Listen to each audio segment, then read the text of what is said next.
시사잡기 2부, 오늘 하루 화제가 된 뜬 뉴스들부터 정리해드립니다. CBS 김효은 기자 어서 오세요. 네, 안녕하세요. 첫 소식은요?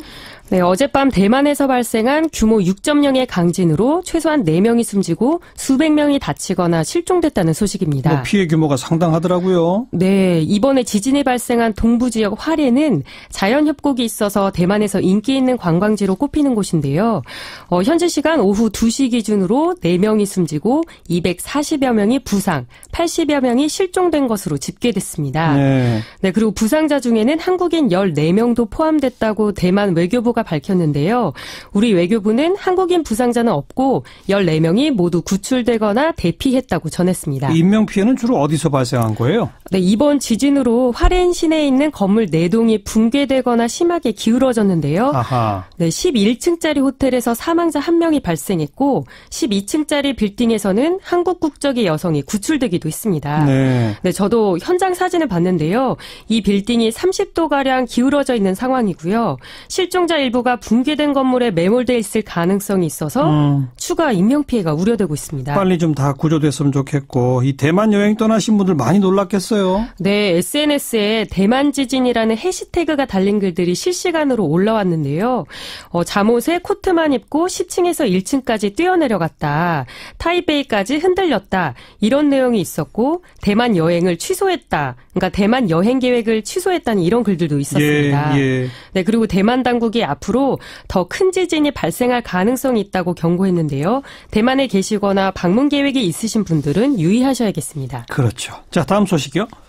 네, 정봉주 전 의원이 오늘 더불어민주당에 복당하면서 정치 복귀를 선언했습니다. 지난해 문재인 대통령 특사로 복권이 됐죠? 네, 맞습니다. 이번에 서울시장 출마한다는 겁니까? 어떤 겁니까? 예, 지금까지 정 전 의원이 서울시장 출마 의사가 있는 것으로 전해졌기 때문에 저도 역시 그럴 거라고 예상을 했는데요. 예.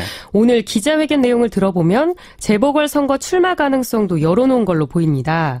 말을 그대로 옮겨보면요. 지방선거에 나가서 중앙정부를 돕는 게 좋을지 일당 사수를 위해 재보궐선거에 나설지 종합적으로 판단하겠다. 네, 이렇게 말했는데요. 예. 어찌됐건 선출직에 나서겠다는 의지를 분명하게 밝힌 겁니다. 그 선거 이야기 말고 다른 언급은 없었어요? 정 전 의원이 이명박 전 대통령의 다스 실소유주 BBK 주가 조작 의혹을 제기했다가 명예훼손죄로 징역을 살고 피선거권이 박탈되지 않았습니까? 그랬죠. 네, 당연히 오늘 MB에 대해서도 언급을 했고요.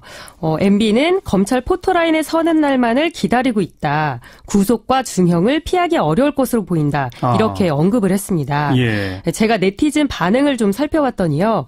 웰컴백 봉도사 이렇게 응원하는 글도 있었고 MB 때문에 정 전 의원이 억울한 옥살이를 했다. 이런 반응도 있었습니다. 네.